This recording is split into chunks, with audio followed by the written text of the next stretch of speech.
Yes, ആശുപത്രിയിൽ നിന്ന് ആലിന്റെ മൃതദേഹം വീട്ടിലേക്ക് കൊണ്ടുവന്നിരിക്കുകയാണ്. മല്ലപ്പള്ളിയിലെ വീട്ടിൽ പൊതുദർശനം അല്പസമയത്തിനകം തന്നെ ആരംഭിക്കും. കുറച്ച് സമയം മുൻപാണ് മല്ലപ്പള്ളി അവിടെ മോർച്ചറിയിൽ സൂക്ഷിച്ചിരുന്ന മൃതദേഹം ആശുപത്രിയിൽ നിന്ന് വീട്ടിലേക്ക് കൊണ്ടുവന്നിരിക്കുന്നത്. പിന്നീട് പൊതുദർശനത്തിന് ശേഷം സംസ്കാര ചടങ്ങുകളൊക്കെ ആരംഭിക്കുമെന്നാണ് അറിയിച്ചിട്ടുള്ളത്. ഏറ്റവും പ്രധാനം മുഖ്യമന്ത്രി അടക്കം പ്രതിപക്ഷ നേതാവ് അടക്കം ഗവർണർ അടക്കം എത്തുമെന്ന് ഈ മല്ലപ്പള്ളിയിലെ വീട്ടിലേക്ക് എത്തുമെന്നാണ് പ്രതീക്ഷിക്കുന്നത്. അപ്പോൾ കുഞ്ഞ് ആലിനെ അവസാനമായി ഒരു നോക്ക് കാണാനും അന്ത്യാഞ്ജലി അർപ്പിക്കാനും ഹൃദയം പൊട്ടുന്ന വേദനയോടെയാണ് അവിടെ ബന്ധുക്കളും നാട്ടുകാരും ഒക്കെ എത്തിച്ചേർന്നിരിക്കുന്നത്. ആലിൻ അവരെ സംബന്ധിച്ചിടത്തോളം, നാട്ടുകാരെ സംബന്ധിച്ചിടത്തോളം മാലാഖയാണ്. കാരണം ഒരു 4 പേർക്ക് ജീവൻ നൽകിക്കൊണ്ടാണ് ആലിൻ മടങ്ങുന്നത് എന്നുള്ളത് തന്നെയാണ്. ആലിൻ ഈ നാടിനോട് വിട പറയുന്നുണ്ടെങ്കിലും ഒരുപാട് ആളുകളിലൂടെ ആലിൻ്റെ ഓർമ്മകളും ആലിൻ്റെ പ്രതീക്ഷകളും ആലിൻ്റെ ഹൃദയസ്പന്ദനമൊക്കെ ഉണ്ടാകുമെന്നുള്ളത് തന്നെയാണ് മാതാപിതാക്കളെ സംബന്ധിച്ചും ഈ ഉള്ളിലേക്കുന്ന വേദനകൾക്കിടയിലും അവർക്ക് വലിയ ആശ്വാസമാകുന്നത് എന്നുകൂടി പറഞ്ഞിരുന്നു. എന്തായാലും വലിയ ഹൃദയവേദനയോടെയാണ് മലയാളി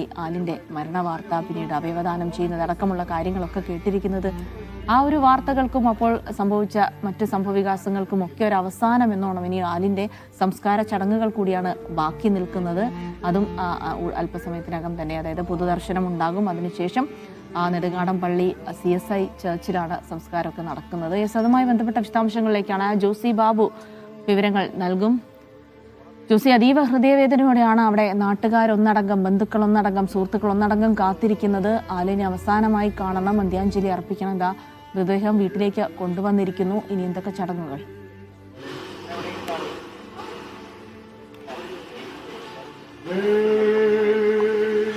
ജിൽസി, ഏറെ ഹൃദയവേദനയോടെ പ്രിയ മകളുടെ മൃതദേഹം, ചേതനയേറ്റ ശരീരം ഇപ്പോൾ നെടുങ്ങാടപ്പള്ളിയിലെ വാലുമണ്ണിൽ കുടുംബ വീട്ടിൽ എത്തിച്ചിരിക്കുകയാണ്. വീട്ടിലെ മുറിയിൽ പ്രത്യേക പ്രാർത്ഥനകൾ നടക്കുകയാണ്. അതിനുശേഷം മൃതദേഹം പുറത്തേക്ക് എത്തിച്ച് പൊതുദർശനത്തിനുള്ള ക്രമീകരണം ഒരുക്കിയിട്ടുണ്ട്.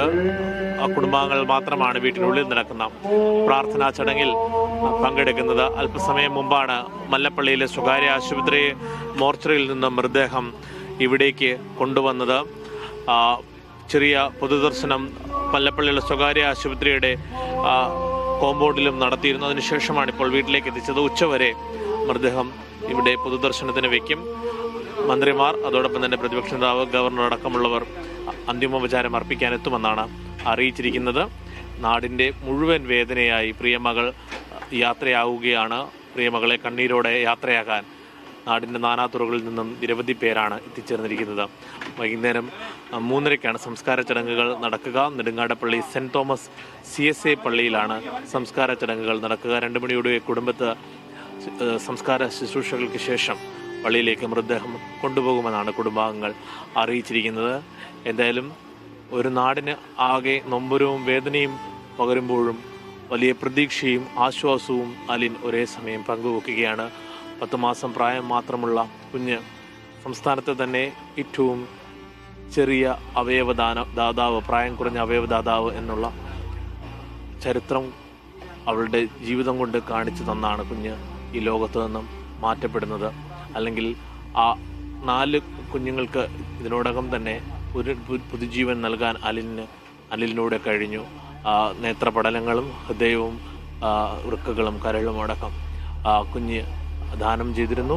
കുടുംബാംഗങ്ങളേറെ വേദനയോടെയാണ് ഈ തീരുമാനം കൈക്കൊണ്ടത്. പക്ഷേ അവരുടെ കുഞ്ഞിലൂടെ മറ്റ് നിരവധി കുഞ്ഞുങ്ങൾക്ക് പുതുജീവൻ ലഭിക്കുന്നു എന്നുള്ള ഒരു പ്രത്യാശയും അത്തരം ഒരു ആശ്വാസവുമാണ് അവരെ ഈ തീരുമാനമെടുക്കാൻ പ്രേരിപ്പിച്ചത്. കഴിഞ്ഞ 5-ാം തീയതി നടന്ന വാഹനാപകടത്തിൽ കുട്ടി കുറേ ദിവസങ്ങളായി ചികിത്സയിലായിരുന്നു. തിരുവല്ലയിലും ചങ്ങനാശ്ശേരിയിലെയും സ്വകാര്യ ആശുപത്രികളിലെ ചികിത്സയ്ക്ക് ശേഷം കൊച്ചിയിലെ സ്വകാര്യ ആശുപത്രിയിൽ ശസ്ത്രക്രിയ പൂർത്തിയാക്കിയ ശേഷമാണ് മസ്തിഷ്ക മരണം സംഭവിക്കുന്നത്. നമുക്കറിയാം, കേരളം തന്നെ ഈ കുടുംബം ഈ തീരുമാനത്തെ, അങ്ങനെ അവയവങ്ങൾ ദാനം ചെയ്യാൻ തീരുമാനിച്ച തീരുമാനത്തെ സംസ്ഥാനവും കേരള ജനതയാകെ നെഞ്ചോട് ചേർത്ത് പിടിച്ചു.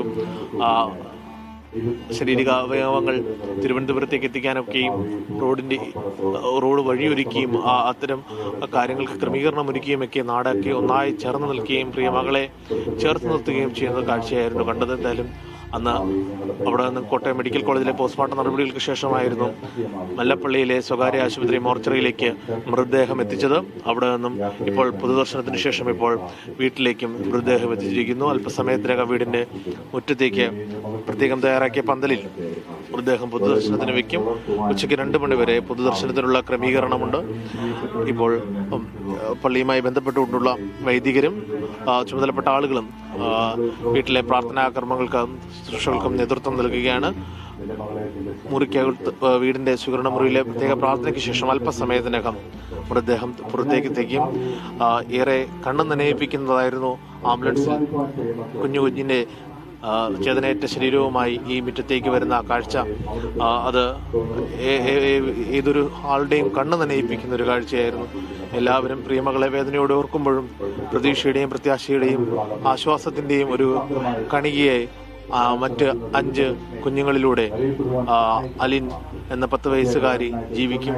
അലിൻ ഷെറിൻ എബ്രഹാം എന്ന 10 വയസ്സുകാരി അപകട മരണത്തെ തുടർന്നാണ് 10 മാസം പ്രായമുള്ള കുഞ്ഞ് അപകട മരണത്തെ തുടർന്നാണ് ഈ ലോകത്തു നിന്നും വേർപെട്ട് നമ്മളിൽ നിന്ന് നഷ്ടപ്പെട്ടു പോകുന്നത്. എങ്കിലും ആ കുഞ്ഞിലൂടെ മറ്റ് 5 കുഞ്ഞുങ്ങൾ ഇനി ലോകത്തിന്റെ പുതുവെളിച്ചം കാണും. ഈ ലോകത്തിന്റെ പ്രത്യാശയിൽ അവർക്ക് ജീവിക്കാൻ കഴിയുമെന്നുള്ള പ്രത്യാശ തന്നെയാണ് കുടുംബാംഗങ്ങൾ പങ്കുവെക്കുന്നത്. ജിൽസി.